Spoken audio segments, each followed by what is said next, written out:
Friends, now days YouTube blogging जो as a vlogging भी जाना जाता है उसकी पॉपुलैरिटी पीक पर है। पहले के टाइम में लोग गूगल पे जाके काफ़ी सारी चीज़ें सर्च करते थे, वो सारा ट्रैफिक नाउ डेज शिफ्ट हो गया है यूट्यूब के ऊपर और यूट्यूब के ऊपर लोग वीडियो बना के काफ़ी अच्छी इनकम कमा रहे हैं। पर इस इनकम से जो भी टैक्सेबिलिटी उनकी बनती है उसके बारे में लोगों के अंदर अवेयरनेस काफ़ी कम है। तो फ्रेंड्स, इस वीडियो के अंदर यूट्यूब से जो भी इनकम अर्न हो रही है उसकी टैक्सेबिलिटी के बारे में हम डिटेल में डिस्कशन करेंगे और वीडियो के एंड में कुछ टिप्स भी बताएंगे जिससे आपकी टैक्सेबिलिटी कम हो सके। तो फ्रेंड्स, इस वीडियो को पूरा देखिएगा, कहीं पे भी स्किप मत कीजिएगा। और हाँ फ्रेंड्स, अगर आप ब्लॉग लिख रहे हैं तो उसकी टैक्सेबिलिटी भी सेम रहेगी।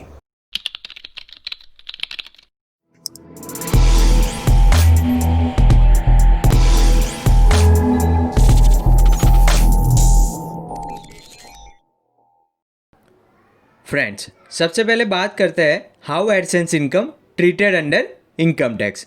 इसका सिंपल मीनिंग ये हुआ फ्रेंड्स कि आप यूट्यूब के ऊपर वीडियो अपलोड करने से जो भी इनकम अर्न करते हो वो इनकम टैक्स के अंदर कैसे ट्रीट होगी। तो यहाँ पे फ्रेंड्स, आपके पास इनकम टैक्स के अंदर दो ऑप्शन है, मतलब either you can claim it as a income from business और प्रोफेशन, और आप इसको इनकम फ्रॉम अदर सोर्स भी दिखा सकते हो। कब आपको इसको इनकम एज अ बिजनेस और प्रोफेशन दिखाना है और कब आपको इसे इनकम फ्रॉम अदर सोर्स दिखाना है वो हम इस वीडियो में आगे डिस्कस करेंगे। अब फर्स्ट वाले ऑप्शन की बात करते हैं friends, when income from AdSense considered as business और प्रोफेशन। मतलब कि आपको यूट्यूब पे वीडियो अपलोड करने से जो भी इनकम अर्न होती है कब बिजनेस और प्रोफेशन से मिली हुई इनकम कही जाएगी उसकी बात करते हैं। If vlogging is your full-time activity or main source of income, you may offer your income from business and profession for taxation। मतलब कि आप एक फुल टाइम यूट्यूबर है और सिर्फ वीडियो बनाते हैं और उसको यूट्यूब पे अपलोड करके ही इनकम अर्न करते हैं, तो आपकी वो इनकम बिजनेस और प्रोफेशन से अर्न की गई हुई इनकम मानी जाएगी। ये आपका यूट्यूब का बिजनेस आप एक सोल प्रोप्राइटर खोल के भी चला सकते हो, या फिर पार्टनरशिप फर्म, या फिर एलएलपी, और या फिर प्राइवेट लिमिटेड कंपनी बना कर भी चला सकते हो। आगे बात करते हैं friends, you will taxed as a sole proprietor unless you registered your business as company, LLP और पार्टनरशिप। मतलब कि फ्रेंड्स, आपने एक कंपनी, एलएलपी या पार्टनरशिप फर्म नहीं क्रिएट की होगी तो एज ए इंडिविजुअली आप टैक्सेबल हो गए इनकम टैक्स के अंदर। नेक्स्ट बात करते हैं, as a proprietor you can effectively running business and you are eligible to deduct all the expenses you incur to make this income. मतलब कि फ्रेंड्स, आपने ये एज अ प्रोप्राइटर ये बिजनेस चलाने के लिए, मतलब कि आपने ये वीडियो बनाया, उसका प्रमोशन किया और जो भी कुछ एक्टिविटी की ये यूट्यूब इनकम अर्न करने के लिए, वो सारे एक्सपेंसेस आप अपनी इनकम के सामने क्लेम कर पाएंगे। मतलब कि आपकी इनकम में से वो सारे एक्सपेंसेस का आपको डिडक्शन मिल जाएगा। अब एक एग्जांपल लेकर समझते हैं फ्रेंड्स कि एक मिस्टर एक्स नाम का बंदा है, उसने टेक्निकल व्लॉग बना के फाइनेंशियल ईयर 90-20 में 11 लाख रुपए अर्न किए हैं। और वो 11 लाख रुपए अर्न करने के लिए उसने क्या क्या एक्सपेंसेस किए हैं वो हम देखते हैं। उसने फर्स्ट एक्सपेंस किया है एडवर्टाइजमेंट का 1,51,000 रुपये का। नेक्स्ट उसने एक्सपेंस किया है इंटरनेट का 15,000 रुपये का। उसके बाद सॉफ्टवेयर एनुअल मेंटेनेंस चार्ज का एक्सपेंस है 12,000 रुपये का। कुल मिला के उसका एक्सपेंस होता है 1,78,000 रुपये का। ठीक है। उसके अलावा फ्रेंड्स, अगर आपने कोई एसेट परचेस की है जो कि कैपिटल नेचर की है, मतलब कि आपने कोई महंगा वाला कैमरा ख़रीद लिया 1 लाख रुपए का, या कोई महंगा माइक ख़रीद लिया 20,000 रुपये का, तो उसके ऊपर आप डेप्रिसिएशन क्लेम कर सकते हो। ठीक है। अगर आपने कोई सस्ता माइक परचेस किया है 1,000 रुपये का, तो उसको आप outright as a expense claim कर सकते हो। मगर कोई महंगी चीज़ खरीदी है जो आपको काफ़ी साल यूज़ होने वाली है यही यूट्यूब इनकम अर्न करने के लिए, तो आपको उसे कैपिटलाइज करके उसके ऊपर डेप्रिसिएशन क्लेम करना है एज ए एक्सपेंसेस। अब फ्रेंड्स मिस्टर एक्स का नेट प्रॉफिट गिनते हैं। उसकी टोटल इनकम थी 11 लाख रुपीज़, टोटल एक्सपेंसेस उसके हुए 1,78,000 रुपीज़, तो उसका नेट प्रॉफिट आया 9,22,000। और अब ये 9,22,000 के ऊपर उसको टैक्स एप्लीकेबल होगा। नेक्स्ट बात करते हैं friends, alternatively if you are running your YouTube vlogging business as a individual और HUF or partnership firm, then you can use Section 44AD of income tax for presumptive taxation. Friends यहाँ से ध्यान से समझिएगा कि आगे हमने जो फर्स्ट ऑप्शन की बात की उसके अंदर आपको अपनी पूरी इनकम टैक्स के अंदर इनकम दिखानी है। उसके बाद वो इनकम अर्न करने के लिए आपने जो जो एक्सपेंसेस किए उसको क्लेम कर लेना है एज अ डिडक्शन, और उसके बाद आपकी जो भी इनकम बचती है उसके ऊपर आपको टैक्स पे करना है। वो एक ऑप्शन हो गया। यहाँ पे सेक्शन 44AD के अंदर दूसरा एक ऑप्शन है जिसकी हम आगे डिटेल में बात करते हैं, ठीक है। तो नेक्स्ट है, under section 44AD you can declare 6% of gross receipt as a net profit.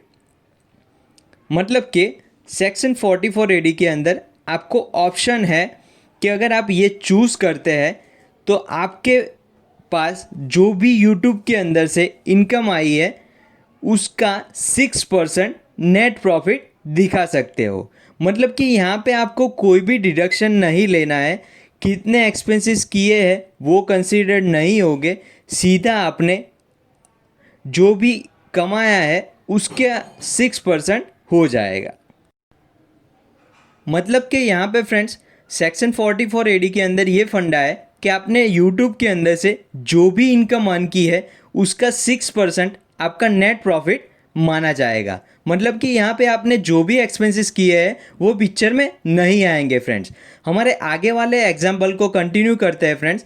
उसके अंदर मिस्टर एक्स ने 11 लाख रुपीज़ यूट्यूब में से अर्न किए थे, और फर्स्ट वाले ऑप्शन में हमने ये किया था फ्रेंड्स कि उसने जो भी एक्सपेंसेस किए थे ये यूट्यूब इनकम अर्न करने के लिए उसका हमने डिडक्शन ले लिया था, और उसके बाद जो भी नेट प्रॉफिट आया था उसके ऊपर टैक्स काउंट किया था।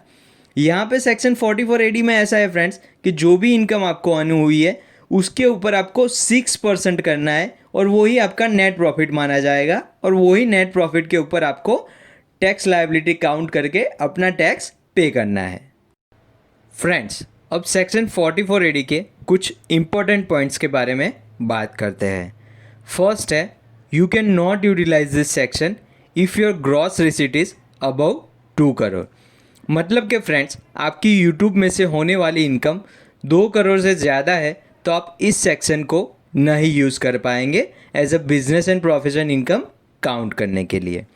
नेक्स्ट है, if you make loss in any year and opt out to file return under normal provisions, then you are disallowed to use this option for next 5 year। मतलब कि friends यहाँ पे एक condition है कि अगर आप सेक्शन 44AD को चूज़ करते हो तो कंटिन्यूसली आपको 5 ईयर के लिए इसी सेक्शन को चूज़ करके अपना इनकम टैक्स रिटर्न फाइल करना है। अगर आप किसी भी 5 ईयर के दौरान किसी भी ईयर में इस ऑप्शन को नहीं चूज़ करते हो और नॉर्मल प्रोविज़न में जाना चाहते हो तो फिर आप नेक्स्ट 5 ईयर के लिए इस ऑप्शन को चुनने के लिए डिसअलाउड हो जाएंगे फ्रेंड्स। आइए फ्रेंड्स अब दूसरे ऑप्शन की बात करते हैं, when income from YouTube considered as income from other sources. If vlogging is your hobby and your earning are not huge, you may opt to offer your income from other source for taxation.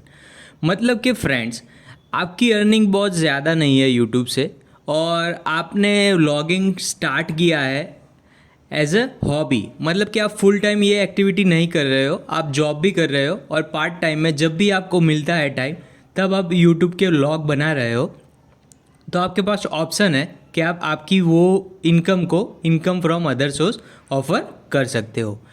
आज के time में ये बहुत ही common हो गया है कि हर एक बंदा एडिशनल सोर्स ऑफ इनकम ढूंढता रहता है और as a additional source of income वो यूट्यूब ब्लॉगिंग कर रहा है।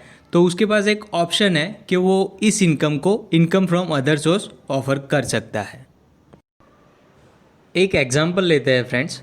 मिस्टर ए नाम का बंदा है जो जेड लिमिटेड में काम करके 55,000 पर month as a salary earn करता है।